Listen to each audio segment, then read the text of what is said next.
आज के दिन वा खास बा, खुशियन के मौसम आस पास बा। सज गईल घर आंगन सारा, निखिल भाई के जन्मदिन आज बा। डीजे वाला बाजा बजाव, सब लोग मिलके शोर मचाव। केक व काटे निखिल भैया, दिल से सब शुभकामना गाव। निखिल भाई के जन्मदिन बा, खुशियन से भर दिन बा। हैप्पी बर्थडे कहेला सारा जहां, आज निखिल भाई के जन्मदिन बा। नाचा भैया गास भैया, आज खुशी के दिन बा।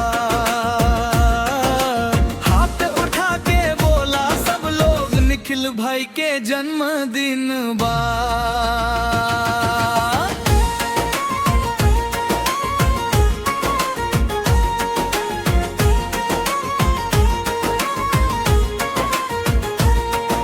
सुबह से मोबाइल बजाता, मैसेज शुभकामना के आता। दोस्त यार सब कहता, मिलके आज के दिन सबसे खास बनाता।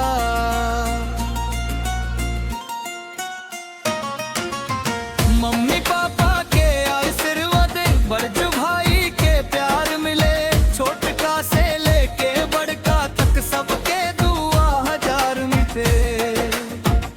आज ना दुख के बात करी, आज बस खुशी के रात करी। खिल भाई के जन्मदिन पर दिल से प्यार के बात करी। निखिल भाई के जन्मदिन बा, खुशियन से भरल दिन बा।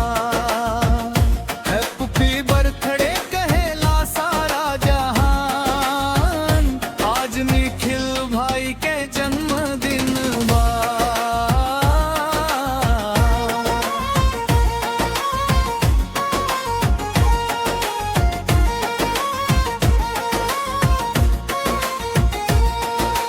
डीजे वाला साउंड बढ़ाव, चारों तरफ धमाल मचाव। नाच पूरा परिवार, आज खुशियन के जाम लुटाव।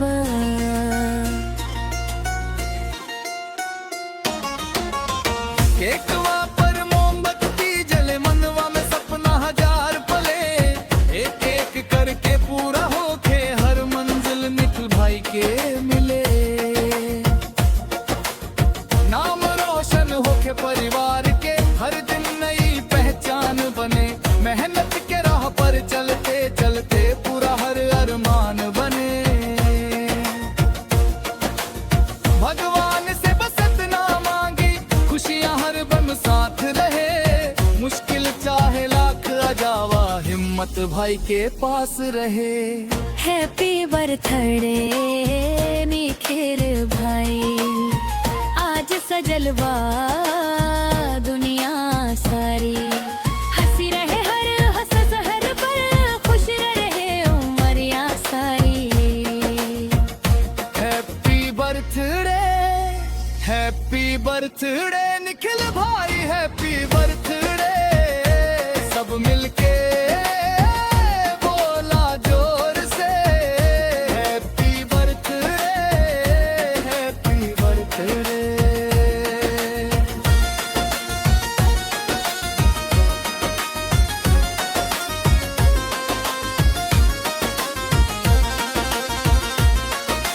डीजे बजा 10 पर्दे से,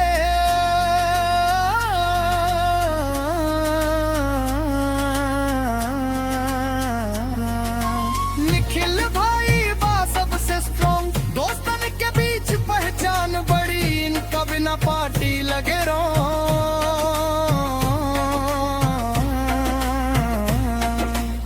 लेफ्ट राइट सब नाचत जाए, बर्थडे के माहौल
बीते साल के याद रहे, आने वाला साल शानदार रहे।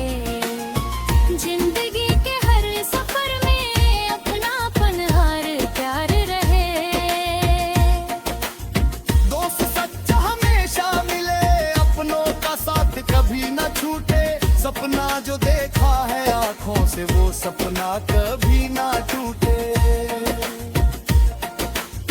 ऊंचाई ऐसी मिल जाए दुनिया निखिल भाई के नाम करे। मेहनत और ईमानदारी से हर कोई